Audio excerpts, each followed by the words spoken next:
जय श्री कृष्ण। नमस्कार। श्रीमद् भगवद गीता के अध्ययन की श्रृंखला में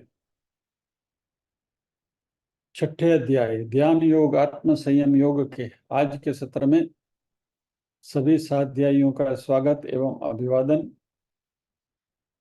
ओंकार के नाद के साथ प्रार्थना करेंगे।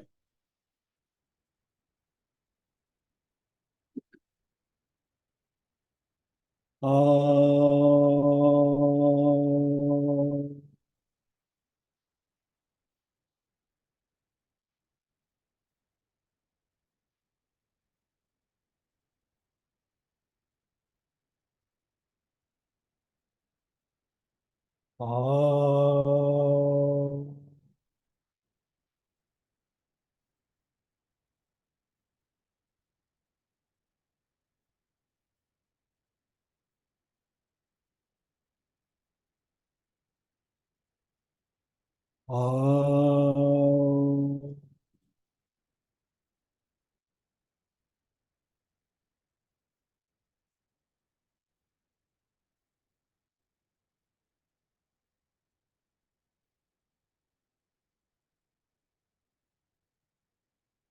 वक्रतुंड महाकाय सूर्यकोटि समप्रभ निर्विघ्नं कुरु मे देव सर्वकार्येषु सर्वदा। या कुन्देन्दु तुषारहारधवला या शुभ्रवस्त्रावृता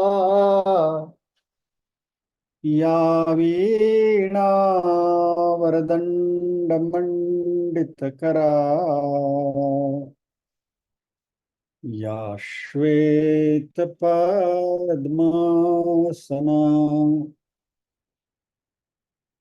या ब्रह्माच्युतशङ्कर प्रभृतिभिः देवैः सदा वन्दिता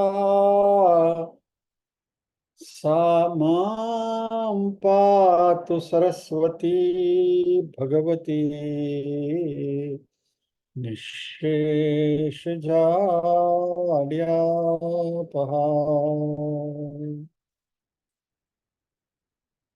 वसुदेवसुतं देवं कंसचाणूरमर्दनम् देवकी परमानन्दम् कृष्णं वन्दे जगद्गुरुम्।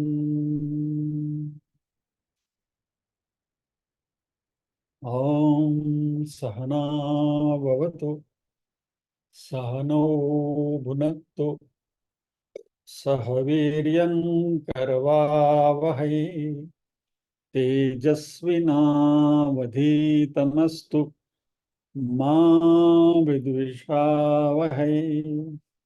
ॐ शान्ति शान्ति शान्तिः।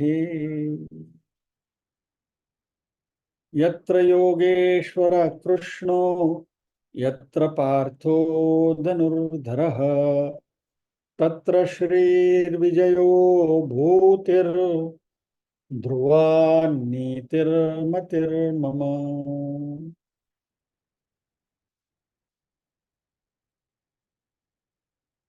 नीरूबेन से अनुरोध करेंगे कि 1 से 10 श्लोक तक का पारायण करेंगे।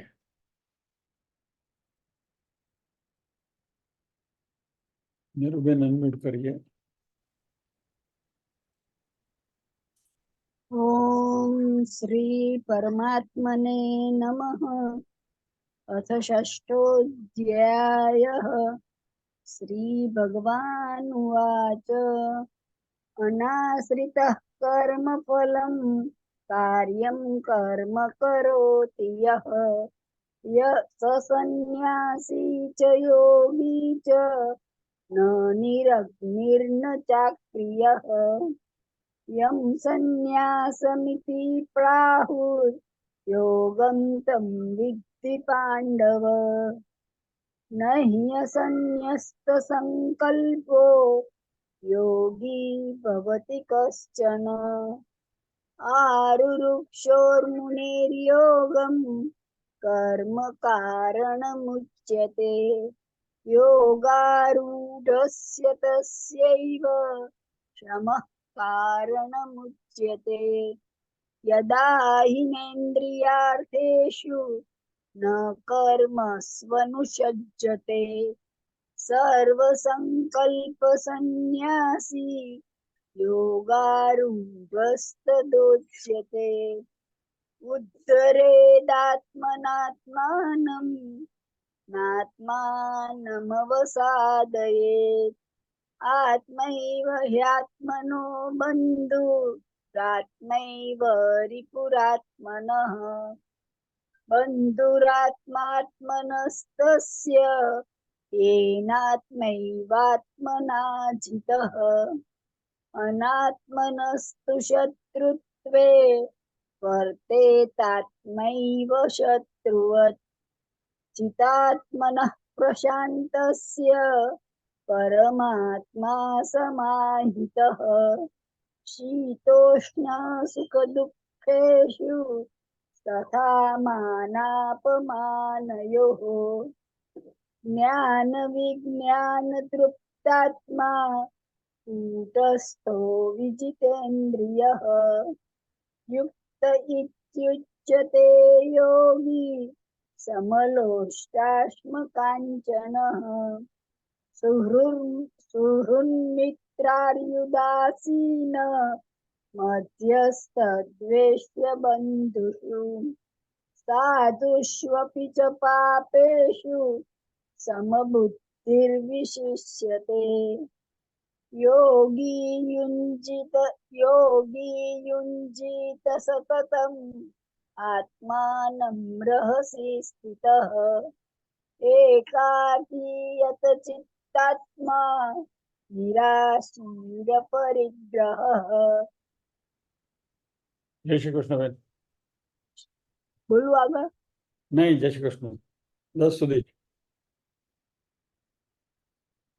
સુધી બેન પત્યું। જય શ્રી કૃષ્ણ। जय श्री कृष्ण।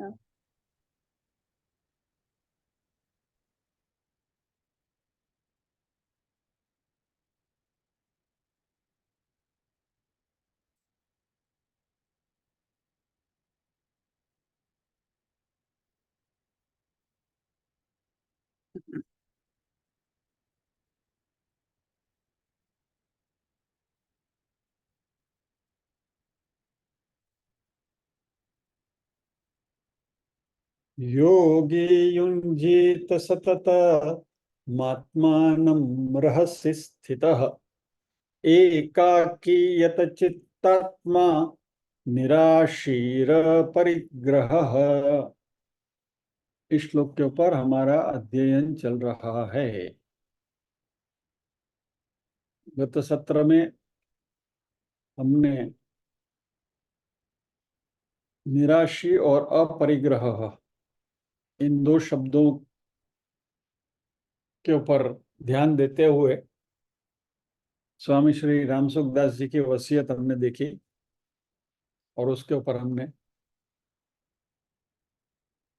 चर्चा नहीं की, अध्ययन किया उसका। खाली उसको हम पढ़ लिया हमने। और वो वसीयत की पीडीएफ फाइल भी ग्रुप में भेजी गई है। जिनको दोबारा पढ़ने की इच्छा हो, मैं सभी से आग्रह करूंगा कि ग्रुप में भेजी गई पीडीएफ फाइल को आप डाउनलोड कर लीजिए और अपने आप उसको बैठकर शांति से पढ़िए, बहुत आनंद आएगा। और ये निराशी और अपरिग्रह का जो भाव है या तो जो उसके पीछे जो अर्थ है वो पूरा उस वसीयत में से हमें झलकता हुआ दिखाई देगा। एनीवे, तो योगी युंजित सततम आत्मानं रहसि स्थितः एकाकी यत चित्तात्मा निराशी ही अपरिग्रह। सततम यानी कॉन्स्टेंटली, हमेशा, ऑलवेज। रहस्य स्थितः, रहस्य यानी कि एकाकी जगह पर, सॉलिट्यूड, एकांत स्थान में। स्थित यानी कि रहता है।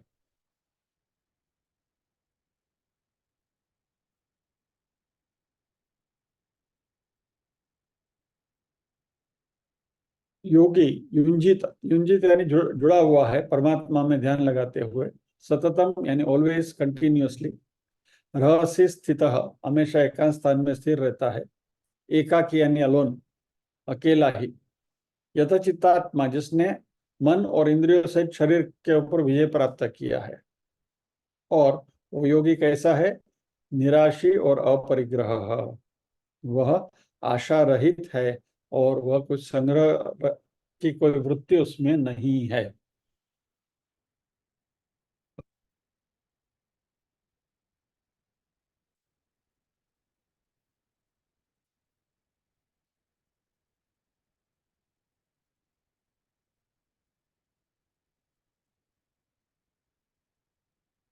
यहाँ भगवान ने योगी शब्द की व्याख्या करी है। ये योगी शब्द भगवत गीता में बार बार आता है। यहाँ जिस कॉन्टेक्स्ट में वो शब्द आया है उसको शंकराचार्य जी ने डिफाइन किया है। संन्यास योगात यततया शुद्ध सत्व इति श्रवणात्, यानी सर्व कर्म संन्यास की सहायता से जिन्होंने अपना अंतःकरण शुद्ध किया हो वे सन्यासी योगी होते हैं। सर्व कर्म संन्यास की सहायता से, यानी you have disowned all the deeds, करने योग्य जो भी कर्म है वो सभी कर्मों से आपने अपने आप को डी अलाइन किया है या तो डिटैच किया है।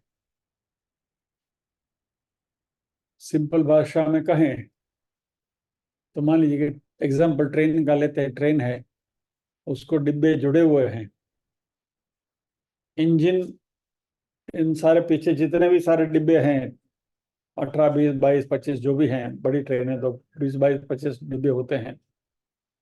और उसके साथ इंजन जुड़ा हुआ है।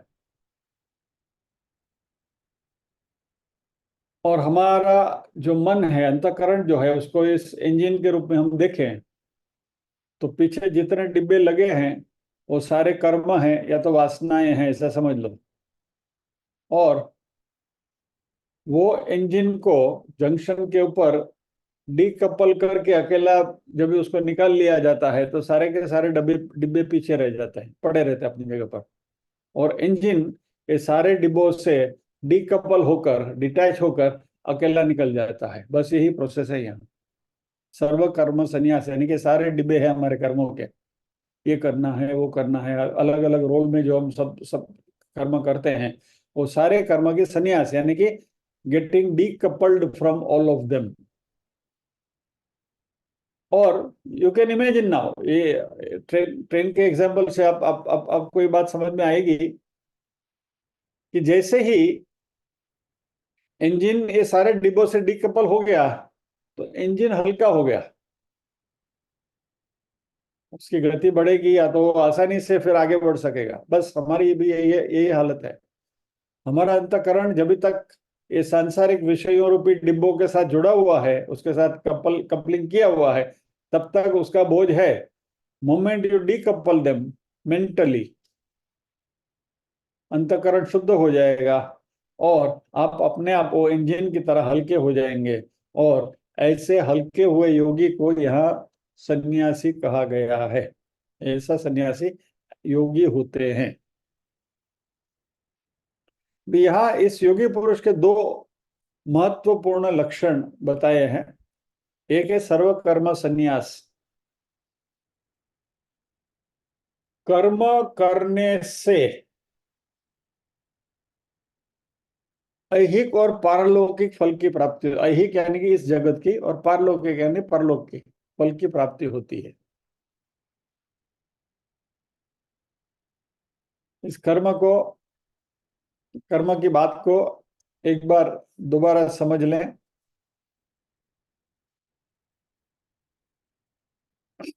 कोई भी क्रिया होती है वो मात्र क्रिया है। It is just an act, bare act, हम करते हैं। लेकिन मोमेंट उस क्रिया के साथ मैं पद जुड़ा, मैं जुड़ा, तो वो क्रिया कर्म बन जाती है। यानी मान लीजिए कि सामने पानी का गिलास पड़ा है और उठाकर ऐसे ही पी लिया, तो मात्र वो पानी पीने की क्रिया है। लेकिन मोमेंट ऐसे है कि ये ग्लास उठाकर मैंने पानी पिया, तो पानी पीने की जो मात्र सिंपल क्रिया थी, वो मैंने पिया जैसे मैं आ गया उसमें, तो कर्म बन गया और वो कर्म का फल है। तो इन शॉर्ट अध्यात्म की भाषा में बात करें तो क्रिया प्लस अहंकार इज इक्वल टू कर्म, या तो कर्म इज इक्वल टू क्रिया प्लस अहंकार। यानी किसी भी क्रिया के साथ अहंकार जुड़ा, मैंने किया ऐसा बात बनी, कर्ता पद उसमें जुड़ा, तो क्रिया कर्म बन जाता है। और मोमेंट वो कर्म बनता है, वो आपको फल से बांधता है। Okay, let us take another example.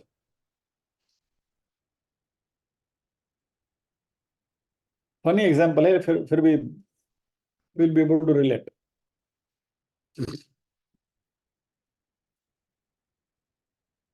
Railway station के ऊपर पिक पॉकेटर पकड़ा जाता है और फिर पब्लिक उसकी धुलाई करती है।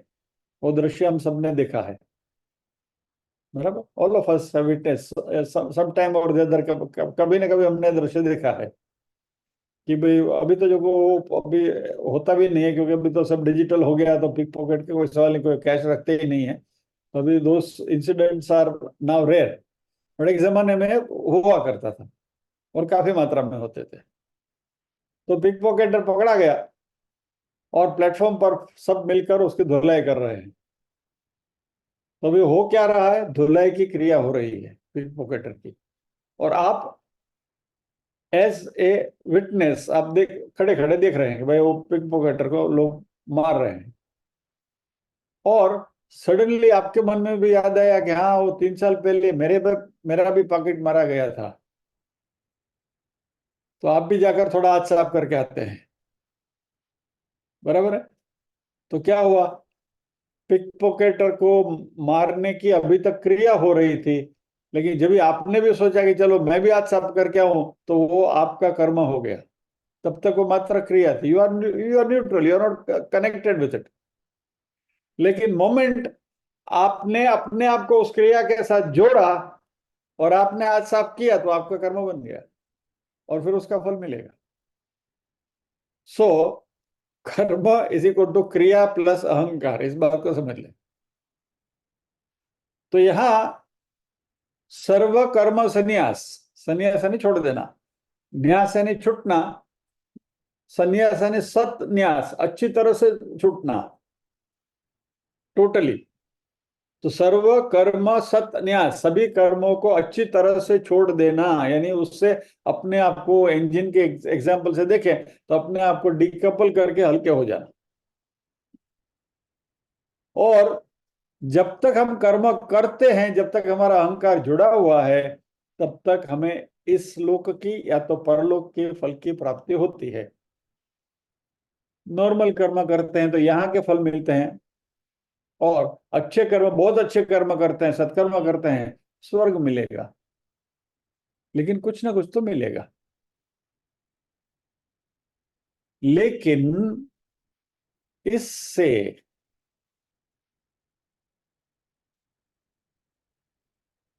हमारे सभी दुख मिटते नहीं है, और आत्म स्वरूप की जो शांति है, वो शांति या तो जो आनंद, आत्मानंद है, उसकी प्राप्ति नहीं होती। तो सर्व कर्म संन्यास आवश्यक है। कैवल्य उपनिषद का एक बहुत बड़ा मंत्र है, न कर्मणा न प्रजया धनेन त्यागे नैक अमृतत्व मानशु। कर्म से, प्रजोत्पत्ति से अथवा धन प्राप्ति से अमृतत्व प्राप्त नहीं होता। यानी अमृतत्व कैसे मिलता है? त्याग से ही प्राप्त होता है अमृतत्व, यानी कि आत्मस्वरूप का ज्ञान। तो इससे बहुत स्पष्टता में मिलती है, जो बार बार हम भगवत गीता में बात करते रहते हैं, पुत्रेच्छा, पुत्रेषणा, वित्तेषणा और लोकेषणा। ये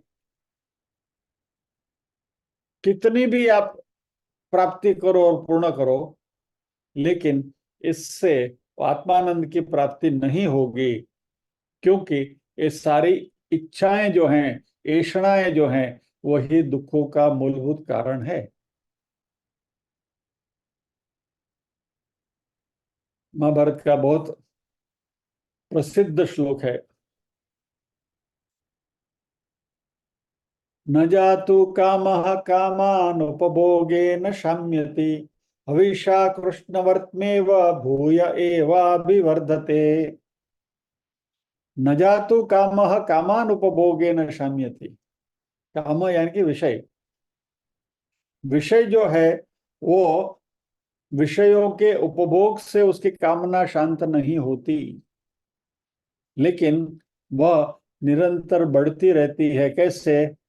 अविषा कृष्णवर्त में वह भूय एवं अभिवर्तते।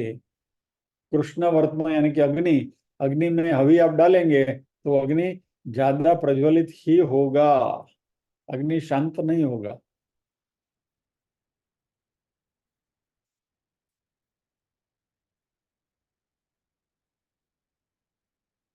इसका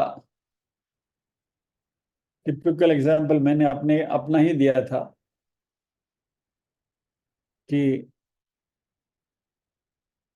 जब भी मैं यहाँ से महाराष्ट्र में चिपळूण जाया करता था एसटी बस से, तो बीच में जितने भी स्टेशन आते हैं वो सभी बस स्टॉप पर उतर के बटाटा वड़ा खाने का, इधर का बटाटा वड़ा टेस्ट करो, उधर का टेस्ट करो।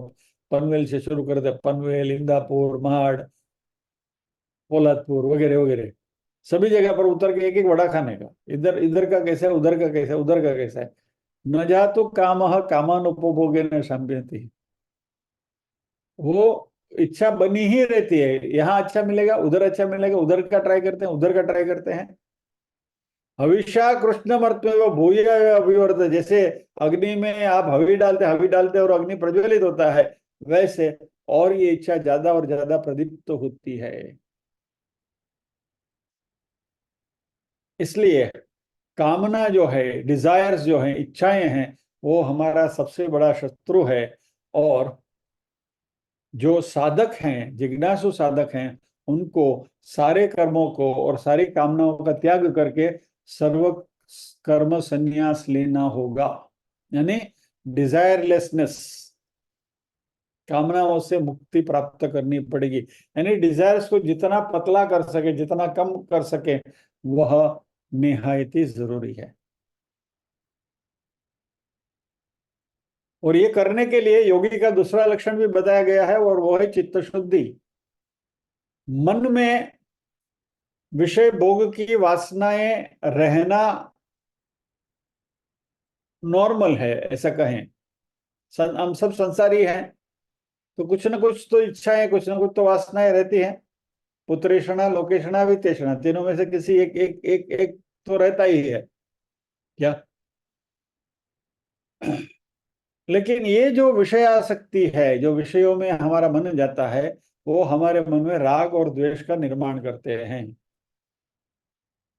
और सभी फसाद का मूल राग द्वेषी है। राग यानी अटैचमेंट, द्वेष यानी हेट्रेड, उसके प्रति हमारा द्वेष भाव। आइदर यू लाइक समथिंग और यू डिसलाइक समथिंग। राग और द्वेष इज लाइक एंड डिसलाइक, द्वंद्व है। इससे हमारा मन उत्तेजित रहता है, कलुषित होता है, अशुद्ध होता है, और मन हमेशा इन विषयों में ही रममाण रहता है, इस विषयों का ही चिंतन करता रहता है। और क्योंकि mind is busy in all this nonsense, आत्म तत्व का चिंतन करने में मन को समय नहीं मिलता। मन को जहाँ एकाग्र करना है वहां मन एकाग्र नहीं होता, और इन सारी चीजों में मन जाता है।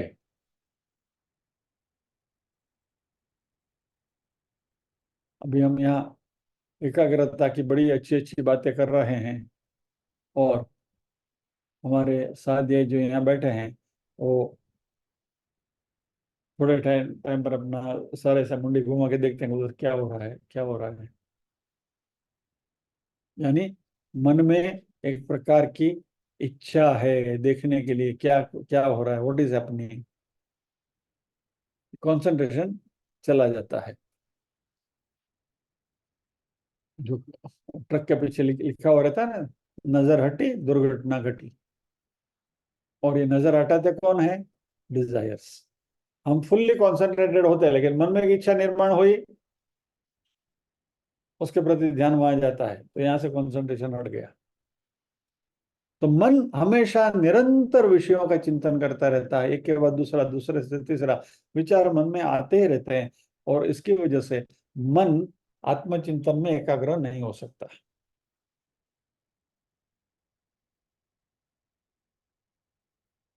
तो मन में से विषयों के प्रति आकर्षण निकल गया तो राग द्वेष के परिणाम कम होते हैं, और ये विषय जो है ये हमारे मन को अस्वस्थ नहीं करते।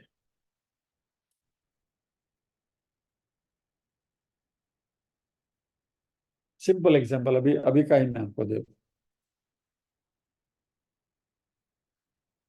अभी यहाँ क्लास में मैं बैठा हूँ बराबर आपके सामने।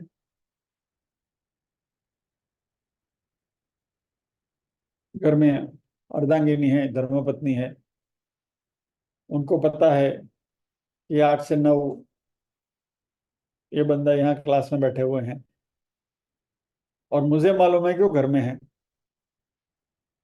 बेल बजी घर की घंटी, मैं सुन रहा हूं but I don't take note of it, बराबर। क्योंकि मेरे मन में उस बेल को अटेंड करने की कोई जिज्ञासा नहीं है, डिजायर नहीं है, क्योंकि मुझे मालूम है कि she is going to attend, वो उसका देखेगी कौन भी आया, दरवाजा खोल के देखेगी कौन है। तो उस बेल के प्रति, एक घंटी के प्रति, डोरबेल के प्रति मेरे मन में कोई भी भाव निर्माण नहीं होता, राग का भी नहीं, द्वेष का भी नहीं। I am indifferent to it though I am listening to it. यानी मेरी इंद्रिय काम कर रही है। टिपिकल आपको एग्जाम्पल अभी का देता हूं मैं। बेल एक बार बजी, 2 बार बजी, तीसरी तीसरी बार बजी, तो अभी मन में वो स्पंदन शुरू हो गया। वे 3 बार बेल बज रही है and she has not attended to it, तो चलो मुझे जाके अभी देखना पड़ेगा। और मेरा ध्यान यहाँ से हटके बेल पर गया, and I to go and tell her, क्या, अरे भैया बेल बज रही है, क्या है जरा जाके देखो, या तो मैंने जाके दरवाजा खोला। सिंपल सी बात है। यानी हम किसी विषय से अपने आप को इंडिफरेंट कभी कर सकते हैं जब भी उसके साथ का हमारा अटैचमेंट टूट जाता है, डीकपल हो जाते हैं, you become indifferent to it. तो जैसे जिस तरीके से ये बेल के प्रति मैं इंडिफरेंट हो गया, वैसे हमें विषयों के, संसार के विषयों के प्रति हम इंडिफरेंट हो जाएंगे, तो राग और द्वेष का भाव निर्माण नहीं होगा।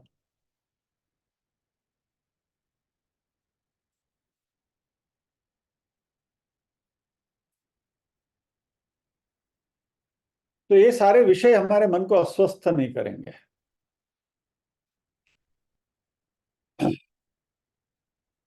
यानी विषयों का सानिध्य भी हो, if that matter is there, जैसे मैंने आपको बताया कि बेल की आवाज आ रही है, विषय का सानिध्य है, I am in constant touch with that, my ears are listening to it, फिर भी वह मेरे में राग द्वेष का निर्माण नहीं करते। और इस तरीके से यदि मन विषयों से विमुख हो गया है, इनडिफरेंट हो गया, निवृत्त हो गया, तो ये मन शुद्ध हो जाता है। और ऐसा मन जो है वो अंतर्मुख और चिंतनशील बन जाता है आत्म तत्व के बारे में। यानी इन दो लक्षणों से जो युक्त है उसको योगी कहा गया है। सर्व कर्म संन्यास और डिजायरलेसनेस, बराबर। चित्त शुद्धि होती है सर्व कर्म संन्यास होने से, और ये दोनों मिलकर जिसका मन शांत हो गया है उसको योगी कहा है। और योगी अपने मन को आत्म स्वरूप में स्थिर करके अध्ययन में प्रवृत्त होता है। और ये करने के लिए भगवान कहते हैं कि उसको एकांत स्थान में रहना होगा, एकाकी। यह निधि ध्यासन करने वाले साधक के लिए कंपलसरी है। हमारे शास्त्रों ने तो कहा एक तपः द्वि अध्यायी। अकेला होगा तो तपस्वी है, लेकिन दो हो गए तो फिर अध्ययन होगा। एक तपः द्वि अध्यायी, टू और मोर। तो अकेला जो है वो तपस्वी होता है, तप करता है, मननशील होता है, मुनि होता है, मेडिटेट करता है, ध्यानी होता है, वो अकेला सब। और जैसे ही दो हो गए तो वो अध्यायी या तो अध्ययन करने वाले होते हैं, सहाध्यायी हो जाते हैं। तो भगवान ने स्पेसिफिकली कहा है कि ध्यान करते समय आपको अकेला ही रहना है। You don't need anybody's help. ध्यान करने के लिए, मेडिटेशन करने के समय पर आपको किसी की मदद की जरूरत नहीं है। हाँ, जरा बैठ के देखना मेरा मेडिटेशन कैसे चलता है, जरा ख्याल करना। Just keep an I on my body posture, whether I am sitting right और नॉट। नॉट नेसेसरी, कोई जरूरत नहीं है। क्योंकि मोमेंट दूसरी व्यक्ति हमारे सामने होती है तो उसके साथ हमारा बोलना चलना और अनेक प्रकार के इंद्रिय जन्य व्यापार होते हैं, सुनना, देखना, बोलना। और इससे ध्यान की साधना में प्रतिबंध निर्माण होते हैं और ध्यान भंग भी हो सकता है।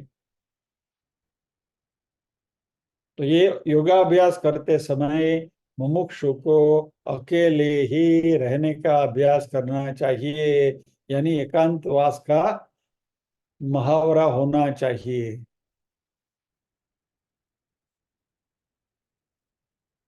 आप में से जरा इंट्रोस्पेक्शन करके देखिए कि कितने लोग 2-3 घंटे अकेले रह सकते हैं।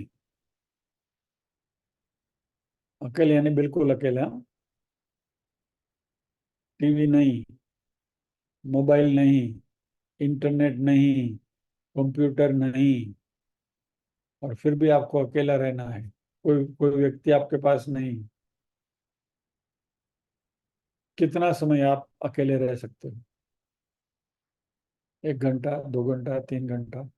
हाँ, पढ़ने के लिए अध्यात्म के पुस्तक आपके पास रखिए, दैट इज अलाउड, क्योंकि अल्टीमेटली हमें अध्ययन तो उसी का करना है, बराबर है। कोई किताब रख लीजिए, सारी अच्छी किताब रख लीजिए, उसको पढ़िए, अलाउड। कुछ अच्छी बातें सुनिए जो रिकॉर्डेड है, यूट्यूब पर नहीं। यूट्यूब पर जाओगे तो फिर डिस्ट्रैक्शन हो जाएगा। लेकिन आपके टेप रिकॉर्डर पे या तो कहीं रिकॉर्डेड है, उसको वहाँ खाली उतना ही बच सकता है, वहां से उसके ऊपर ही आप कंसंट्रेट करोगे तो ठीक है, वो सुनने में भी प्रॉब्लम नहीं है, सुन सकते हो। इसके अलावा यानी मात्र इसको ही रखते हुए 2 घंटा 3 घंटा कौन अकेले रह सकता है? जरा सोचिए, इंट्रोस्पेक्शन करिए,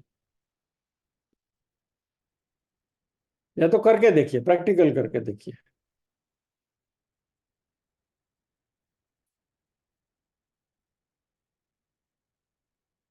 थोड़े आत्मसंतोष के साथ मैं कह सकता हूँ कि ये मैं कर सकता हूँ। If I am alone I am happier, and many times I tell, मुझे अकेला छोड़, लीव मी अलोन। यहाँ तो अभी भी ये सारे डिस्ट्रिक्शन कॉल, डोरबेल वगैरह वगैरह सब नाटक है। जब मैं यूएस में था, अमेरिका में, तो ऊपर मेरी गुफा थी, यानी I had a separate room upstairs. I used to call it as my गुफा। एक बार मैं अपनी गुफा में चला गया, नो डिस्ट्रैक्शंस, ये अपना अध्ययन चलता है, 2 घंटा 3 घंटा चलता रहता है। आनंद आता है, करके देखिए, यू विल एंजॉय इट। ये मैं अपने अनुभव से कहता हूँ, बहुत आनंद आएगा। कुछ नहीं तो रामसुख दास जी की साधक संजीवनी लेकर बैठ जाइए, 2 घंटा पढ़ते रहिए बस। और साधक संजीवनी का तो बहुत अच्छा ये है, मैंने किसको क्या कहा था, योगी निवेदन से कहा था, हाँ। साधक संजीवनी आप लेकर आइए, मन की विक्षुब्धि को यदि शांत करनी है, आपको कुछ नहीं करना है, जस्ट गेट साधक संजीवनी। जो भी लैंग्वेज आपकी मातृभाषा है उसमें सभी भाषाओं में उपलब्ध है, गुजराती, हिंदी, मराठी, अंग्रेजी, किसी भी भाषा में आपको चाहिए उसी भाषा में ले लीजिए। Just pick up any page at random, कोई श्लोक ये वो कुछ नहीं, सीधा एट रैंडम पन्ना फिरे और वहां से पढ़ना शुरू करिए। जस्ट आधा घंटा पढ़िए, मन शांत हो जाएगा, guarantee, sure short remedy. If you are disturb, मन में खलबली है, शांत नहीं हो सकते हैं आप, इतना करिए, उसका चमत्कार होगा होगा होगा। मैं आप सभी से आग्रह पूर्वक निवेदन करता हूं कि सभी के पास साधक संजीवनी की एक एक प्रति होनी चाहिए। यू मस्ट हैव साधक संजीवनी, आपके घर में होनी ही चाहिए। इट इज ए मस्ट, ये हमारी टेक्स्ट बुक है। और पिछले सत्र में स्वामी श्री रामसुखदास जी की वसीयत पढ़ने के बाद अभी तो मैं आग्रह पूर्वक आपसे कह सकता हूं कि उन्हीं की लिखी गई ये ग्रंथ है, ये किताब है साधक संजीवनी, कि जो आपके पास होना निहायत ही जरूरी है। और करके देखिए, बहुत आनंद आएगा। सो निराशी होना है, निराकांक्षी होना है, सभी विषयों से अपने आप को निवृत्त करके बैठना है।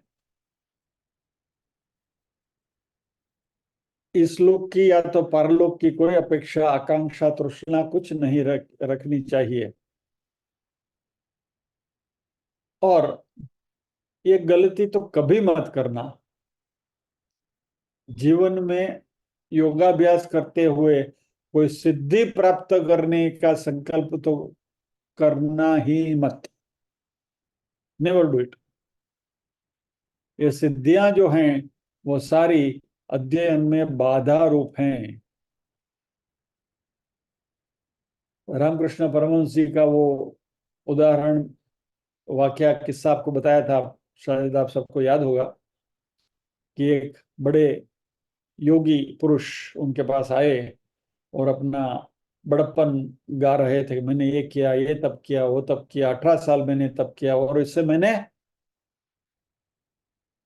पानी पर चलने की सिद्धि प्राप्त की है। I can walk on the surface of water, मैं पानी पर चल सकता हूँ, ऐसा वो रामकृष्ण को कह रहे थे। क्योंकि रामकृष्ण ने सुना उनकी बात वगैरह, और उनको बोले चलो थोड़े घूम के आते हैं। फिर रामकृष्ण उनको उगली नदी के तट पर लेकर गए। वहां वो बोटमैन, ओड़ी वाला बैठा था, उसको बोला चलो भाई सामने के किनारे चलेगा क्या? बोला हाँ चलता हूँ। ओड़ी में बैठे दोनों, नाव में बैठे, वो उगली पार करके सामने के किनारे पे गए। उससे पूछा कितना हुआ, तो कोई 2 आदमी का 2-2 आना, तो 4 आना हुआ, 4 आना रामकृष्ण ने उसको दे दिया। फिर उस महापुरुष से उन्होंने पूछा कि हाँ फिर आप क्या कह रहे थे? हाँ नहीं, मैं वही कह रहा था कि मैंने तपस्या करके पानी पर चलने की सिद्धि प्राप्त करी है। रामकृष्ण बोले तुमने पानी पर चलने की सिद्धि प्राप्त करने के लिए 18 साल गवाए? ये तो 2 आने में हो गया। जो काम 2 आने में हो सकता है, वो काम करने के लिए तुमने 18 साल गवाए। कहने का तात्पर्य यह है कि जीवन में कोई भी सिद्धि प्राप्त करने की कोशिश मत करना, पॉइंट नंबर 1। और कोई ऐसी सिद्धि का एग्जीबिशन कर रहा है तो उससे भ्रमित मत होना, don't get impressed by it. ये बात मैं इस संदर्भ में कह रहा हूं कि हमारे इसमें क्लिप आई थी, वो जैन मुनि की जो बात आई थी ना, अवधान की, कि 1000 ऑब्जेक्ट्स वो याद रखकर मेमोराइज करके बता सकते हैं। वो भी एक प्रकार की सिद्धि ही है। ऐसी सिद्धियों से मुक्ति नहीं मिलती, ऐसी सिद्धियों से अहंकार बढ़ता है। And therefore let us not get enamoured by it. उससे हमें अपने आप को इम्प्रेस नहीं करना है, क्योंकि ये सारी चीजें इसमें बाधा रूप हैं। एक मिनट, यदि मुझे मैसेज मिले तो मैं आपको दिखाऊं। हमारे एक साथी ने एक बहुत अच्छी बात बताई है।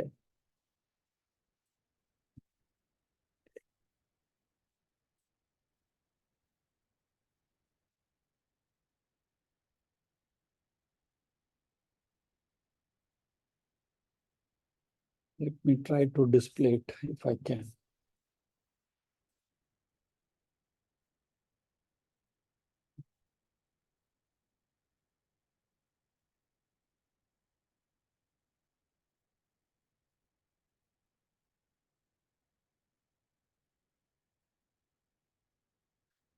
ये हमारे समतेर निवासी जगजीवन बापू के शब्द हैं।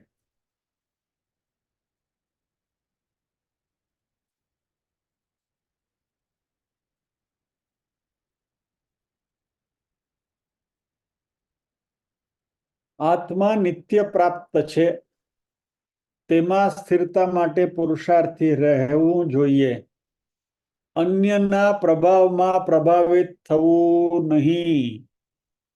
આત્મા સર્વ કોઈમાં ન્યૂન કે અધિક નથી, એ સત્તાને જાણો, એ માટે ચૈતન્ય ભાવમાં રહો। સ્વયં એ સત્તા પ્રગટ થશે, અન્યમાં વિશેષ છે તેમ માની પ્રભાવિત ન બનો, સ્વયં પુરુષાર્થી બની રહો। बराबर। ये शब्द जगजीवन बापू के हैं। देयरफॉर अध्यात्म के मार्ग पर चलने वाला व्यक्ति, साधक, ऐसी किसी भी सिद्धि प्राप्त करने की कोशिश तो न करें, करनी ही नहीं है, बाधा रूप है। लेकिन किसी के पास ऐसी शक्ति है, सिद्धि है, और उसका यदि वो एग्जीबिशन कर रहा है, तो उस व्यक्ति से हमें इंप्रेस होना भी जरूरी नहीं। It is not necessary for us to get, ठीक, इट्स काइंड ऑफ ए सिद्धि। जैसे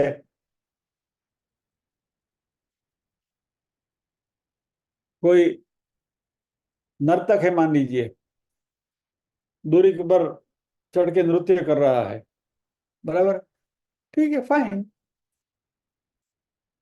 उसने वो आत्मसात करा है, बट उससे हमें कोई इंप्रेस होने की जरूरत नहीं है। कहने का तात्पर्य क्या है, जो बात हम इस श्लोक के परिप्रेक्ष्य में जो बात हम कर रहे हैं उसकी बात कर रहा हूं मैं, कि योगाभ्यास करने वाला जो साधक है वो निराकांक्षी होना चाहिए, किसी भी प्रकार की आकांक्षा नहीं, कोई डिजायर नहीं। और ये सिद्धियों की डिजायर तो नहीं, नहीं, बिल्कुल नहीं, ये संकल्प नहीं करना है।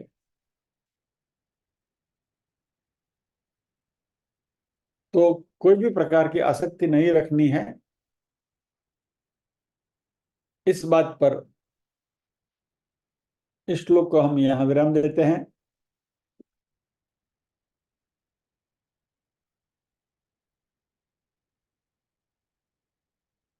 आदेशानुसार अक्षय तृतीया के बारे में कुछ बात करनी है,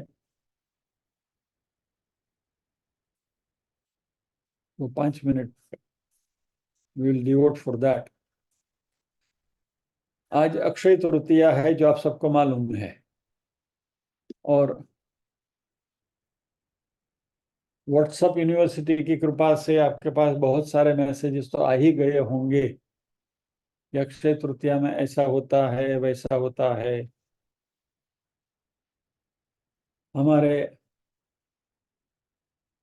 पंचांग में देखे बिना कार्य कर सकने वाले 3.5 मुहूर्त जो कहे गए हैं, उनमें से एक ये बढ़िया मुहूर्त जो है अक्षय तृतीया का है। वैसे 12 महीनों की शुक्ल पक्ष की तृतीया शुभ होती है।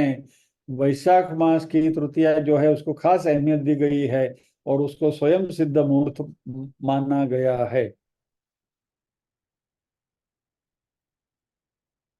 इस अक्षय तृतीया के दिन आप कोई भी कार्य का आरंभ कर सकते हैं, मांगलिक कार्य भी आप कर सकते हैं, गृह प्रवेश कर सकते हैं, वस्त्र आभूषण, नई गाड़ी, नया घर खरीद सकते हैं, बाकी सारे कार्य भी आप कर सकते हैं।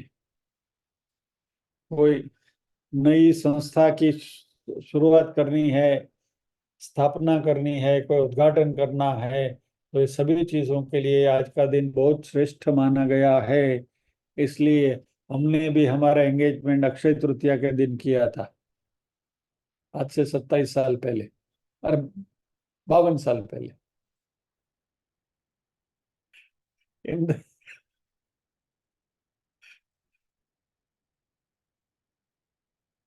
1975 અક્ષય તૃતીયા કે દિન, એટલે અમારું ગાડું હાલે જ अक्षय तृतीया के दिन शुरू किया, इसलिए सबका चल रहा है, मेरा चल रहा है ऐसा नहीं, just saying it in lighter mean. But Akshaya Tritiya in short बहुत शुभ दिन है, अच्छे कार्य किए जाते हैं। पितरों के लिए भी सी एक्चुअली चैत्र मास तो पूरा हो गया बराबर, वैसे तो चैत्र मास खास करके पितरों के लिए कार्य जो करते हैं, त्रिपिंडी पिंडदान वगैरह जो करते हैं, तर्पण पिंडदान वगैरह, त्रिपिंडी वगैरह जो करते हैं, वो चैत्र में किया जाता है। चैत्र मास को पितृमास ही कहा गया है, पितरों के सारे कार्य होते हैं चैत्र मास में या तो भाद्रपद मास के कृष्ण पक्ष में। ये दो पीरियड जो हैं वो पितरों के कार्य करने के लिए सही माने गए हैं। लेकिन अक्षय तृतीया के दिन यदि आप पितरों का तर्पण या पिंडदान करेंगे तो उसका भी बहुत फल मिलता है।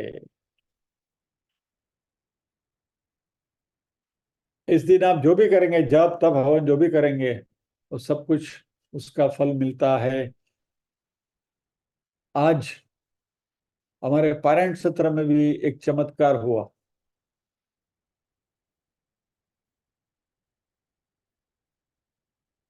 पारायण सत्र में हम भगवत गीता के दूसरे अध्याय सांख्य योग के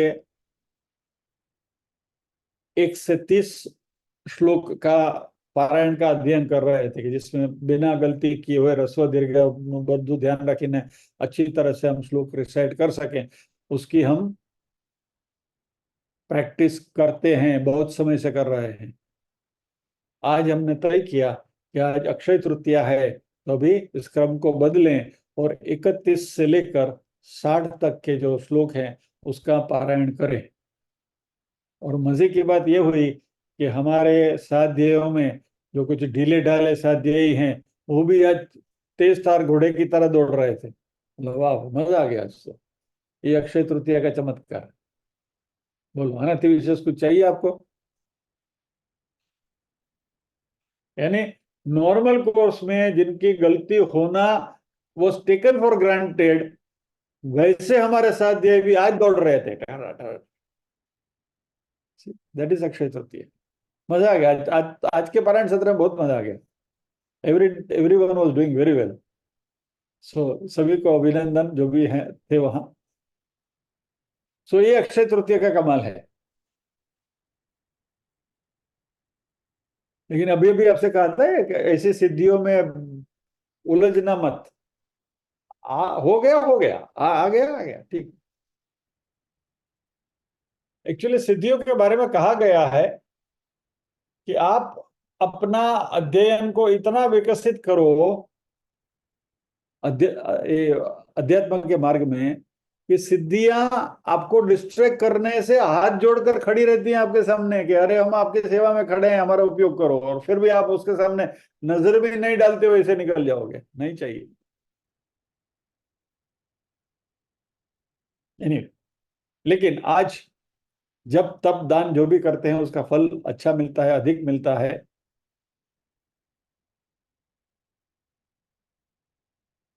आज के दिन हमने किए गए जाने अनजाने अपराध जो है उसकी सच्चे मन से ईश्वर के पास क्षमा प्रार्थना करें तो परमात्मा उन अपराधों को क्षमा कर देते हैं।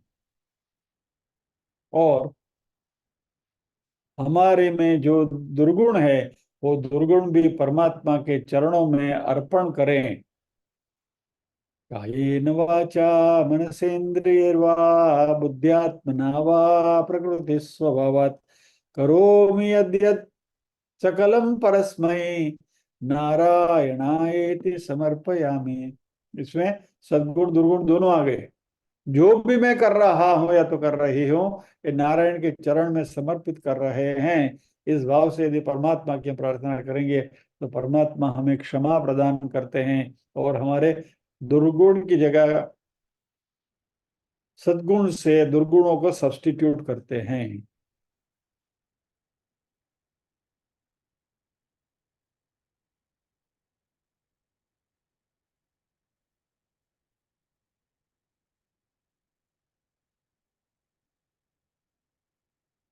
बाकी सारे विधि विधान बहुत सारे हैं, will not get into that.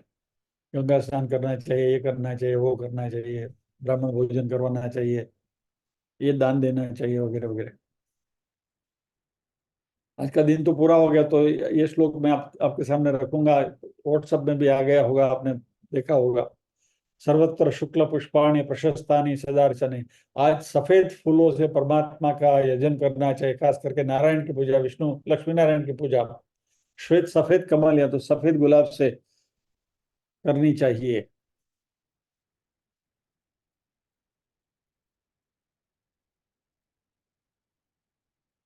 आज के दिन सतयुग और त्रेता युग का प्रारंभ हुआ था। परशुराम जी का प्राकट्य आज के दिन हुआ था। चार धाम की यात्रा के कपाट आज खुलते हैं अक्षय तृतीया के दिन।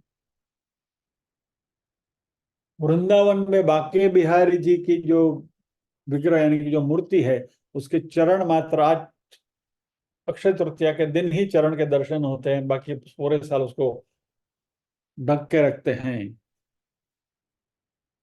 महाभारत का युद्ध अक्षय तृतीया के दिन पूरा हुआ था।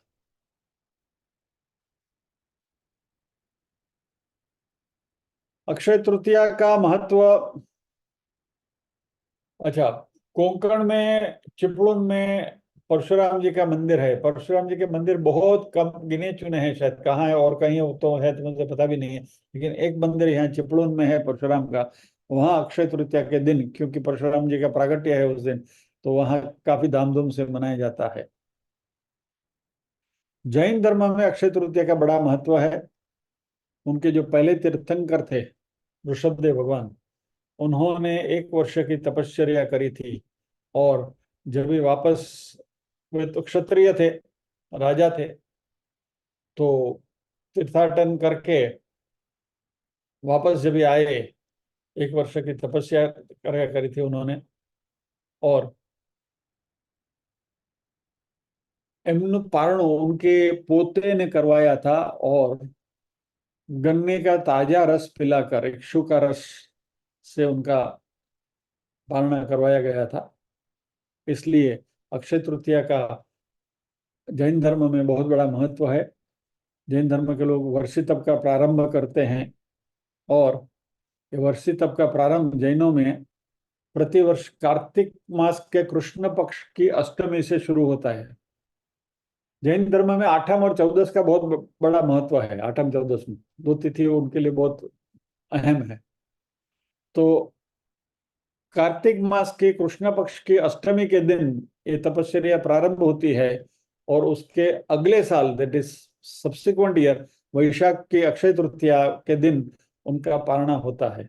And that is about 400 days. 400 दिन की तपस्या होती है। उसमें नॉर्मली ऑल्टरनेट करते हैं वो लोग। एक दिन पूरा उपवास, इसमें कुछ खाना नहीं है, मात्र गर्म पानी पीना है। और दूसरे दिन जो बहुत अल्पाहार जो करते हैं, उसमें वो उबले उबले हुए मूंग वगैरह ऐसा कुछ सिंपल सिंपल सी कुछ चीजें वो खाते हैं। और ऐसा 400 दिन की उनकी तपस्या होती है। और आज अक्षय तृतीया के दिन उनका पारणा होता है, और उनके जो सगे संबंधी मित्रगण जो हैं, वो सब जाकर उनको गन्ने का रस पिलाते हैं, घड़ा पेड़ा बाजा बजा के। एक्चुअली घड़ा नहीं होता है, इतनी छोटी छोटी घड़ी होती है कि घड़ी यानी कि छोटी सी पवाली होती है, इतना सा रस लेकर उनको पिलाते हैं। और उसको बहुत धन्यता से पिलाते हैं, it is considered to be a very auspicious act. और उन तपस्वियों की बड़ी महत्ता होती है। जैनों में आज का दिन, जैन धर्मियों में आज का दिन बहुत श्रद्धा से मनाया जाता है। बाकी हमारे भारतवर्ष तो जो है बहुरत्ना वसुंधरा, अलग अलग प्रदेशों में अलग अलग प्रकार की रीतियां हैं, मनाते हैं, अलग अलग रीति से मनाते हैं। Will not get into the details of all that, but मोटे मोटे तरीके से अक्षय तृतीया का कुछ कुछ जो महत्व की जो बातें थी वो आपसे यहाँ शेयर करी गई। बाकी तो अक्षय तृतीया के बारे में तो सबको बहुत कुछ मालूम है, इसलिए ज्यादा कहना जरूरत भी नहीं है। तो इसके साथ आज के सत्र को विराम देंगे, प्रार्थना करेंगे। और ये जरूर भी है क्योंकि आप सब इंतजार ही कर रहे थे कि अक्षय तृतीया का पारायण कब पूरा हो गया। ओम असतो मा सद्गमय, तमसो मा ज्योतिर्गमय, मृत्योर्मा अमृतंगमय। सर्वेषां स्वस्तिर्भवतु, सर्वेषां शान्तिर्भवतु, सर्वेषां मंगलं भवतु, सर्वेषां पूर्णं भवतु। लोका समस्ताः सुखिनो भवन्तु, लोका समस्ताः सुखिनो भवन्तु। नाहं कर्ता हरिः कर्ता, हरिः कर्ता हि केवलम्। ओम शांति शांति शांति।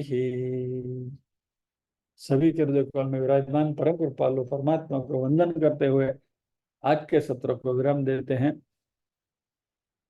अगले शुक्रवार फिर मिलेंगे,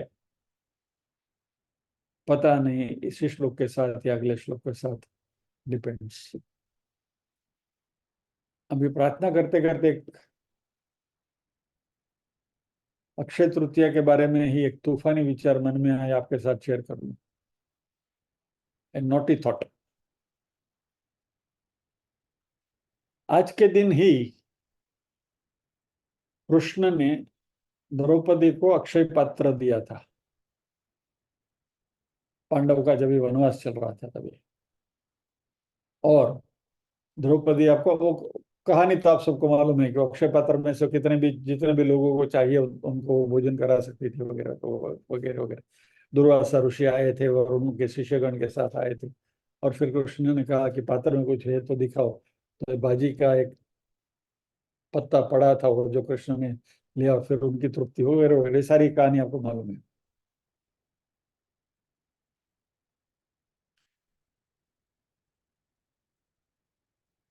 एक हमारे आजकल की जो अ, अलग आहार पद्धति में एक प्रचलित, आजकल बहुत प्रचलित हुआ है कच्चा खाने की पद्धति, કાચું ખાવાનું। રાંધેલું એટલે रंधाયું गंधाયું ऐसी बातें करते हैं, उनके लिए ये बात मैं कर रहा हूँ स्पेसिफिकली। तो एक ऐसी एक चर्चा हो रही थी, हमारे एक मित्र हैं दूसरे, वो भी बहुत इसके ये प्रभावित हुए हैं उनसे। तो वो that person was trying to influence, Delhi पे तुम्हारी बात नहीं करता, बीजानी बात। तो वो मुझे इन्फ्लुएंस करने की कोशिश कर रहे थे कि नहीं तुमको कच्चा खाना चाहिए, ये करना चाहिए, इससे बहुत अच्छा होता है, ये होता है होता है। मैंने बोला देखो भाई, मैं तो हमारे सनातन धर्म के जो शास्त्र हैं ना उसको उनको मैं मानता हूँ, और प्रेरणा मैं वहां से ही लेता हूँ। कृष्ण ने द्रौपदी को जो अक्षय पात्र दिया था, उस अक्षय पात्र में से द्रौपदी अपने को जैसे चाहिए वैसे पकवान बनाकर लोगों को खिला सकती थी। वे पांडव तो वन में रहते थे, तो वहां तो कंदमूल फल फूल तो मिलते ही हैं। तो उनको पकाया हुआ परोसा जाए ऐसा अक्षय पात्र देने की जरूरत क्या पड़ी? कृष्ण कह सकते थे पांडवों को और द्रौपदी को कि यहाँ फल फूल सब है इधर जाओ तोड़ो ना, ये दो चार फल तोड़ के खा लो, बात खत्म हो गई, अक्षय पत्र की जरूरत क्या है पका पकाए अन्न देने की। इसलिए हमारे शास्त्रों में भी पकाए हुए अन्न खाने की महिमा है, इसलिए हम वो नाटक हम नहीं करते। हमारे જેને लागू पड़े राखे, ना लागू पड़े जय श्री कृष्ण। एनीवे, ये अक्षय तृतीया की खास बात आज चली। अगले शुक्रवार फिर मिलते हैं। जय श्री कृष्ण। ये सडनली याद आ गया इसलिए बता दिया, there was no intention of telling this, by the way it just occurred to me. जय श्री कृष्ण।